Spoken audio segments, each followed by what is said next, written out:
We're back, baby. Picks for every game, week 14. The season's coming to a close real soon. I just wanted to say, too, from the Monday video, thanks to all of you guys for all of the kind words and best wishes. Brought my second and final child into this world the day before Thanksgiving. Everyone's healthy, so appreciate you guys for sure. Good looking out on all of that. But we've got a lot of football to talk about, so that's what we're going to do. Dave Loughlin with Odd Shopper. 14 games, 15 games, a lot of games, 2 Monday night games as well. We have one with a total sitting at 30 points, and that's what we'll kick it off with. So hit that thumbs up, subscribe to the channel. Let me know your favorite plays from down below in the comments. I try and read and respond to all of them. And there is one game specifically that we'll get to in a little bit. I can't wait to get your guys' thoughts on it. It's not a marquee game. It's not a huge, hyped up game, but it's a game I can't wait to hear where you guys are at on this. And it has something to do with that last Monday night football game we saw between the Bengals and the Jags. So without further ado, let's make it happen. First up, it is the Patriots and the Steelers. The Steelers are 6-point favorites at home, 30-point total. Unbelievable. Now, I actually threw this out last Thursday or Friday on Twitter. Said hit this now. Under 35 for this game. By the way, follow me if you're not. I throw picks out there whenever I'm not here on screen at Loughy_D, Loughy_D. Come hit me up, say hello. Happy to go back and forth there and share our thoughts. But under 35, now it's at 30. Last time a total was lower than this was 1993. I was 6 years old. I didn't know a damn thing about betting. I didn't know betting existed. And I think the last time we've seen a 30 was like 2006 or 2007, and it was a weather game. That's what's crazy about this game. There's no weather to speak of. This is just two terrible teams, offenses specifically. Defense, on the other hand, hasn't been as bad, and that's what leads me to this next conversation, right? So you've got the Patriots coming into this game as 6-point dogs. Can you believe over the last 4 weeks they've allowed 0, 7, 6? I'm sorry, they've scored 0, 7, 6, and 17, but they've only allowed 6, 10, 10, and 20, and they're 0-4 against the spread. 0-4 against the spread, allowing 6, 10, 10, and 20. But on the other hand, you've got Mitch Trubisky and an offense that just isn't good, guys. They're not good. They don't have a run game, a semblance of a run game to speak of. They just got smoked by the Cardinals in Pittsburgh last week. I look at this pretty simply, and I'll have a full video on this tomorrow. We will go through Odd Shopper and find the best props for this one once we get more of them and once we get better plus EV spots. But right now, there's no, yes, the Pittsburgh Steelers should be favored, obviously, right? They should be favored. The Patriots can't score points. Ramondre Stevenson is out, but Ezekiel Elliott, how much of a difference at this point does it even make, fellas? I have to take the 6 here. Now, this is one of those games. There are 4 games I love on this slate, and I'm going to tell you each one that I really like as we go through them. This isn't one of them. I loved the under at 35. That's long gone. We're at 30 points now. I'd still probably lean under, but that's nothing more than a lean now that the numbers come down so much. I'd go Patriots +6 only because I have zero confidence in either of these teams to get away and create a big margin of victory. Another 10-6 game could be in play. A 9-6 game could be in play. 13-10 could be in play. There's no way I'm laying 6 points on either of these teams, specifically in this case, the Steelers. Lions, 3-point favorites on the road against the Bears, 40-point total.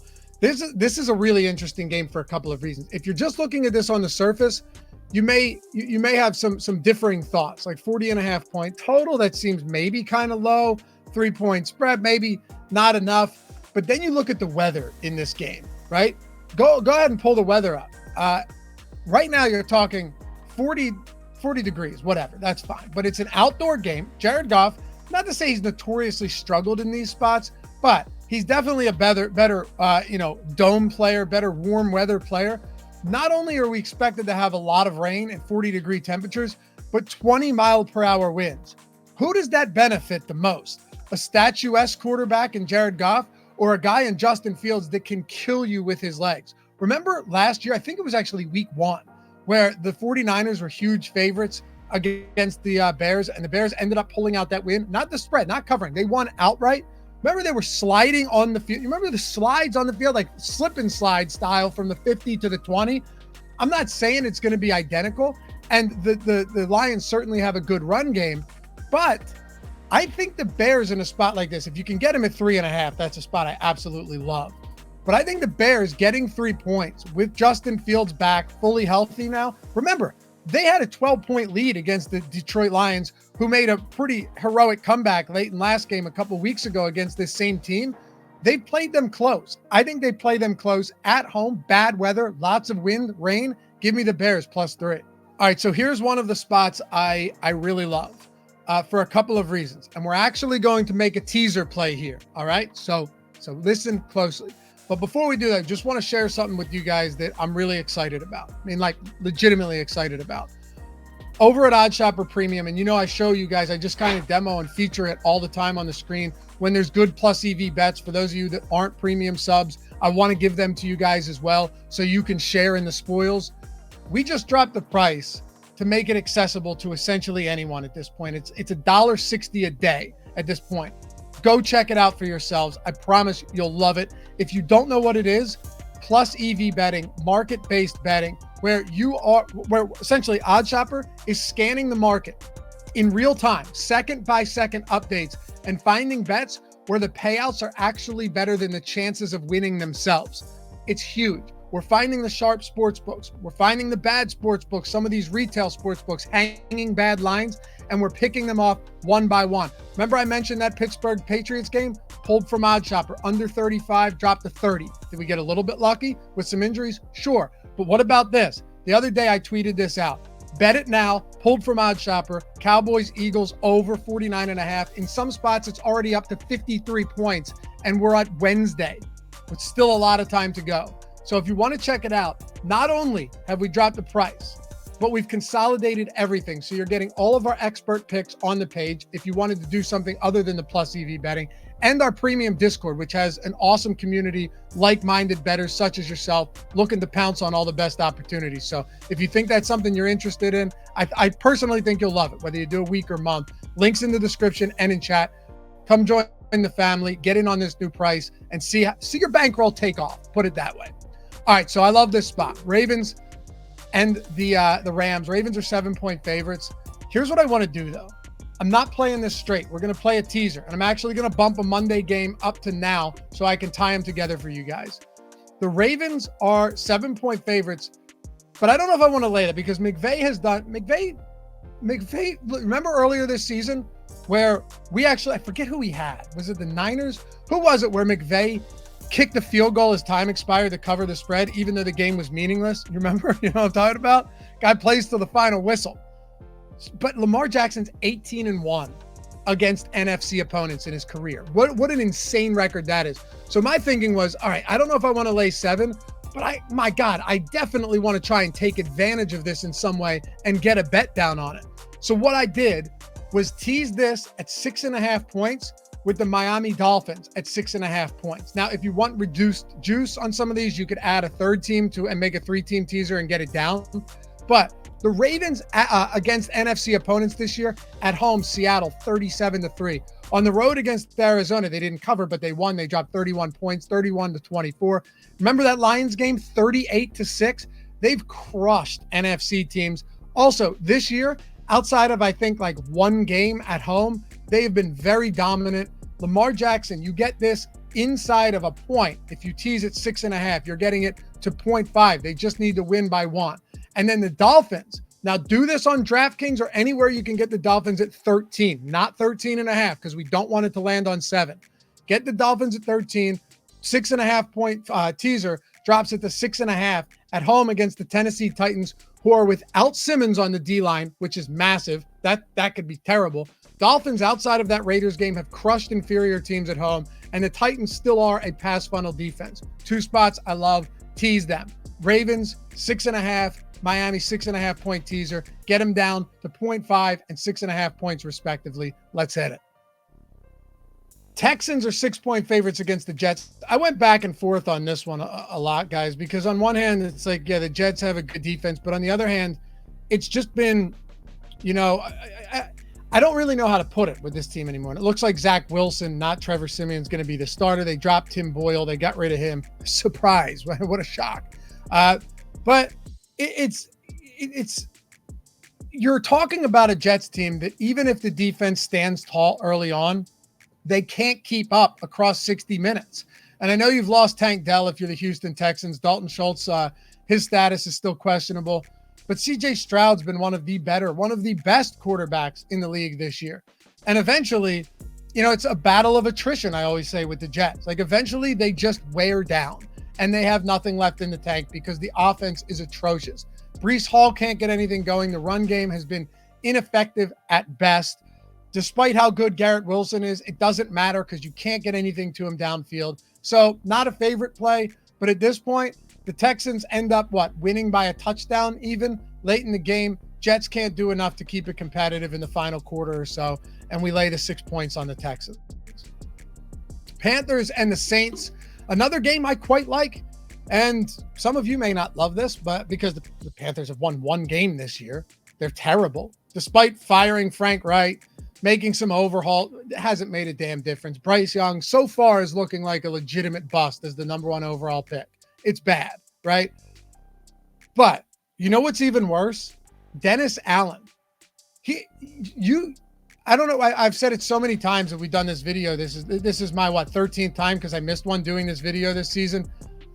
The Dennis Allen coach, when you're taking teams and you don't know which way to go, look at coaching. Coaching makes a big difference because it doesn't not always win or lose, but covering the spreads in spots like these. Do you trust Dennis Allen coached Saints to cover 5.5 points even against the Saints or against the Panthers? Truth is, I don't. They're 5.5 point road dogs, but it could be Jameis Winston this week. And you know what I was thinking about this too? As bad as the Panthers offense is, this defense really isn't that bad at all. They got J.C. Horn back as well as some other reinforcements on defense. They can make some stops and some plays. And the Saints are notorious for shooting themselves in the foot. So with that in mind, I think their defense can keep them competitive. Last time these teams played earlier this season on Monday Night Football, it pushed at a 3-point spread. I don't hate the Panthers at plus 5.5 at all. Dennis Allen plus reckless play as always from Jameis Winston. Might be exciting, but it ends in interceptions. And we'll hope we can ball hawk some of them with the Panthers this week and get them to cover the 5.5. Bucks and Falcons. I'll keep this one close. I have no real feel for this at all. No real feel whatsoever. I would lean Falcons only because they're at home and you're getting them inside of a field goal. But we have so many games to touch on. I don't want to waste my time or your guys' time, just going on and on about a game that doesn't really matter. If you have a read here, let me know in the comments. I'd love to hear it. Aside from that, though, neither of these teams are inspiring whatsoever. The Falcons from week to week, who knows what you're getting from them? And it's still Baker Mayfield on the other side. So I'll lean Falcons minus 2.5 because it's picks for every game. If nothing else, under 39.5. But this is a game I'm personally staying away from. I don't think I have any action here at all. So I mentioned to you guys earlier in the intro, there was a game that I couldn't wait to hear your thoughts on. Again, tell me in the comments. Let me know where you're at on the Colts and Bengals. So obviously, if you had the look-ahead line earlier in the year, before the Joe Burrow injury, the Bengals were like 9-point favorites here. Now they're 1-point dogs against the Colts. My thinking, though, I have to believe that so many people, after staying up, watching that great Monday Night Football game between the Jags and the Bengals, who won in overtime after being 9.5-point dogs in a game that had a 40-point total, you have to think the public is going to look at this game. Maybe you're one of them. Maybe you see it differently. Maybe you're sharp and you still like the Bengals. But I can't help but think a lot of people are going to look at this and go, Jake Browning is 100% the real deal. And I love the Bengals this week as small home dogs against the Colts. I so badly want to bet the Colts here. So badly. Remember what we saw from Josh Dobbs, the Pastronaut. Well, that crumbled quickly. 1 touchdown to 4 interceptions. And then you had Kevin O'Connell being like, yeah, we honestly thought about bringing Mullins into this game. It got so bad. And then all of the shine wore off and you're like, oh, wait, that's why Josh Dobbs was a backup quarterback his whole career. Don't get me wrong, man. Jake Browning looked really good the other day. But is there just too much gas? Is he getting gassed up too much? I know they got Chase. They got T. Higgins. The run game still stinks, though. I may, because I don't have a great read on this, which is why I asked you guys, I might sprinkle on the Colts, just because I feel like this is the notorious trap game for anybody coming into it and saying, how do you not bet the Bengals after what we saw on Monday Night Football? Jaguars, speaking of, and the Browns. 30.5 point total here. All right. I like the Browns a lot this week. They're at home. They've been absolutely dominant at home. Listen to some of these games from the Browns. Now, obviously, Trevor Lawrence hasn't been ruled out yet, and Doug Peterson said that he was going to hold off on ruling him out. It's a high ankle sprain. I have a very difficult time believing that Trevor Lawrence is going to play this week. If he does, that's insane.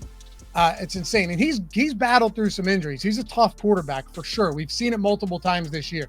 I have a tough time believing he's back this week. However, look at this defense. Look at the defense for the Browns at home and on the road. At home, 10 points allowed to Pittsburgh.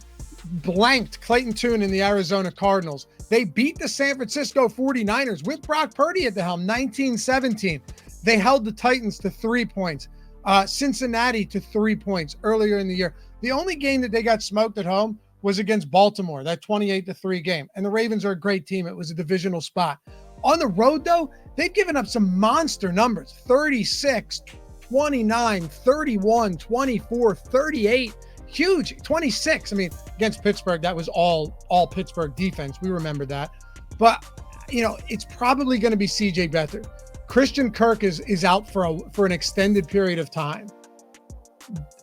I don't care if it's Flacco or Dorian Thompson-Robinson. My hope, honestly, is it's Flacco. Just make less mistakes. I expect this Cleveland defense to hold up against, two backups, right, essentially, and cover the 3 points at home where they've been absolutely dominant. It's a big game for Cleveland. Give me -3 with the expectation that Trevor Lawrence isn't in the game, and we already know Christian Kirk is out himself. Seahawks and the 49ers. All right, so full disclosure, I'm not touching this game right now. It was at like 13.5 and moved to 10.5 pretty quickly. The 49ers are just steamrolling teams right now, and that's the problem. Like, I look at this in a divisional spot, and my brain tells me, well, how do you not take a team in the division, a decent team, no doubt, as 10.5, outside of 10 points? But the Niners just crushed the Philadelphia Eagles in Philly, 42-19. Smoked the Seahawks on Thanksgiving, 31-13. Beat up on the Bucs, 27-14. Jacksonville, 34-3 against Trevor Lawrence and a good Jags team. All of that coming off of those 3 losses. They're firing on all cylinders right now. So it's really tough, which is why fun game to watch, stay away spot from me. If I had, metaphorical gun to the head, I have to bet this Seahawks plus 10.5, getting them, they lose by a touchdown and a field goal, but in no way am I confident here. In no way whatsoever do I have any confidence in the Seattle Seahawks to cover this spread. And the only thing that gives me pause is that it's moved from 13 to 10.5. That's it. Otherwise, it looked like a real good spot for the 49ers. Vikings and the Raiders. All right, so I am a little bit surprised to see the Vikings 3-point favorites here, 40-point total. And I like the Raiders a little bit at +3. I do. I think it's moved far enough now to say, okay, you get the Raiders +3 at home. Yeah, they lost to the Chiefs. They kept it competitive. They're the only bad team to face Miami. We will say bad team in quotes in Miami this year and keep the game competitive, lose by like a touchdown or something, cover the spread by a touchdown.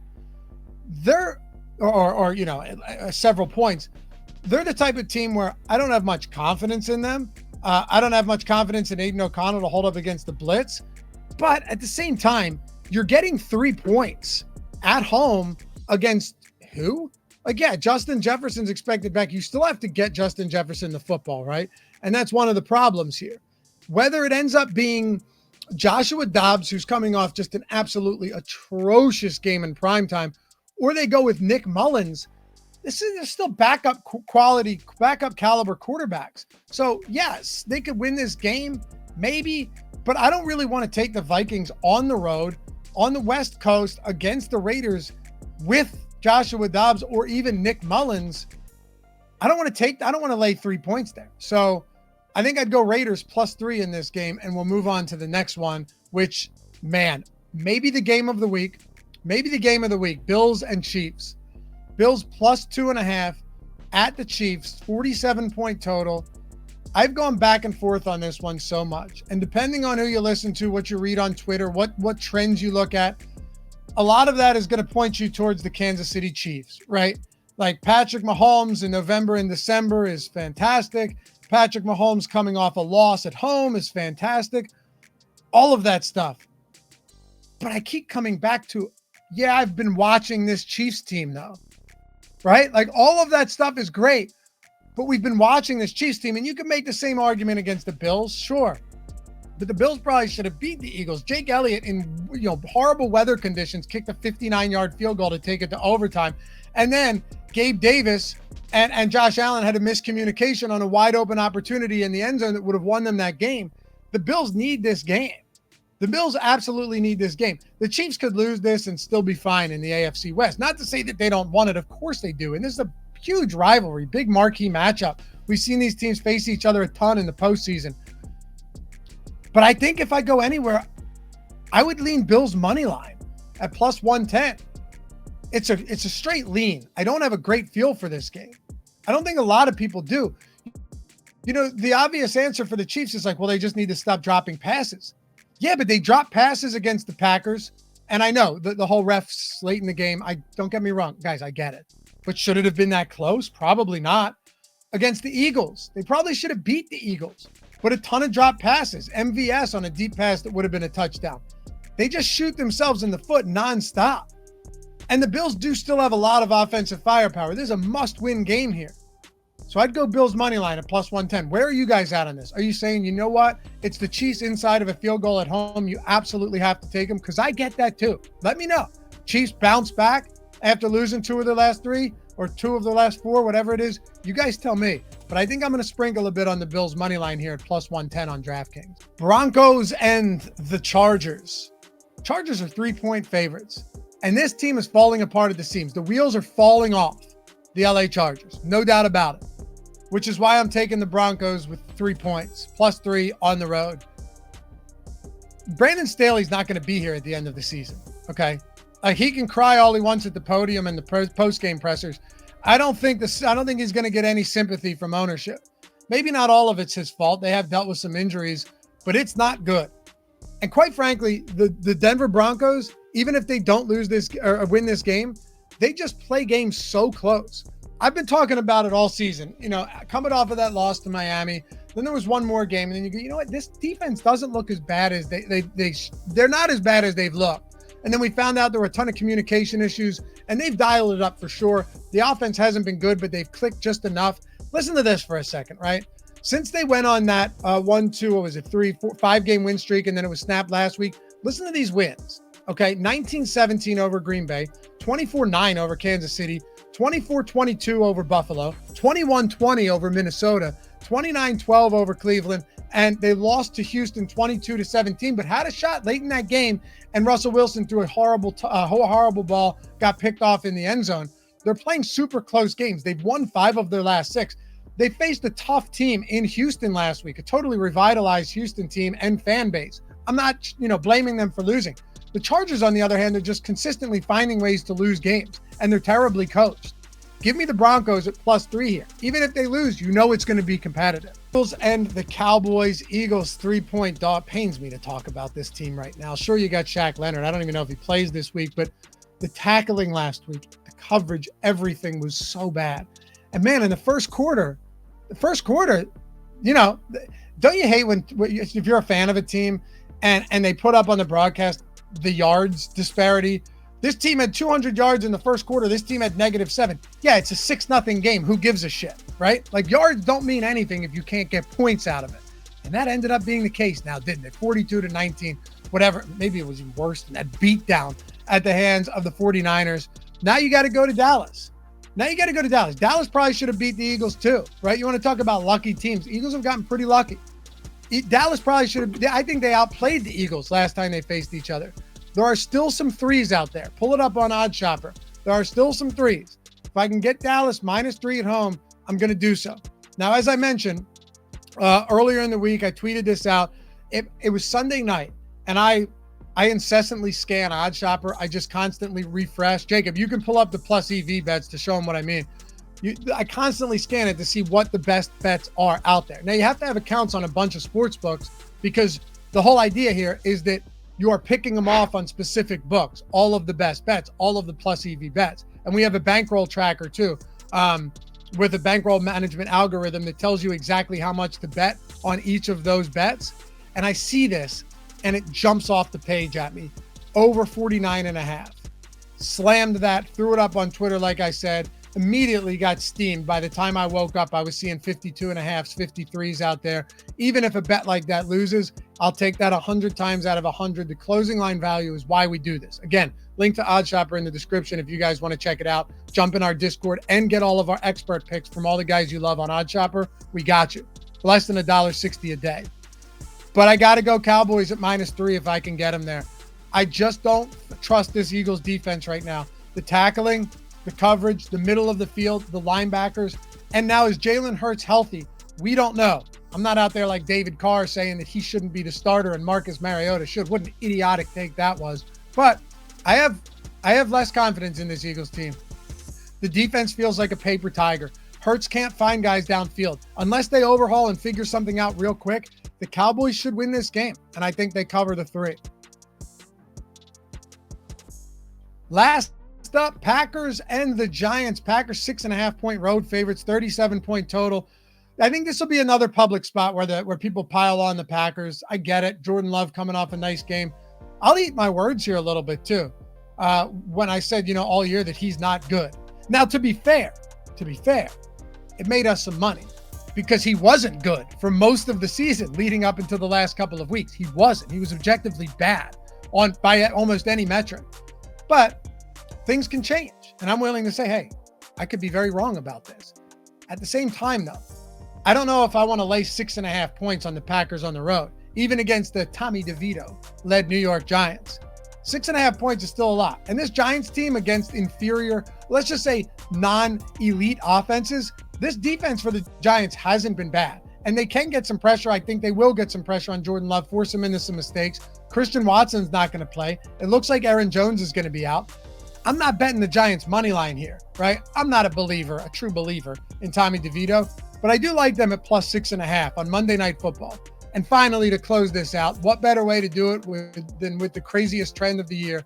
It didn't hit on Monday, not even close, but Monday Night Football games, unders are 13-2. 13-2. This sits at 37. I think we get another low-scoring game. Forget about the trends. Not saying Vegas can't adjust to these totals either, because they certainly can. Shit, we got a 30-point total on Thursday Night Football, but I like under 37 as well. Anyway, appreciate you guys hanging out. Leave a comment down below. Hit that thumbs up, subscribe. Hit me up on the Twitters. And hey, maybe we'll see you in our premium Discord. Maybe we'll see you over on OddsShopper. Until next time, good luck this week. Peace.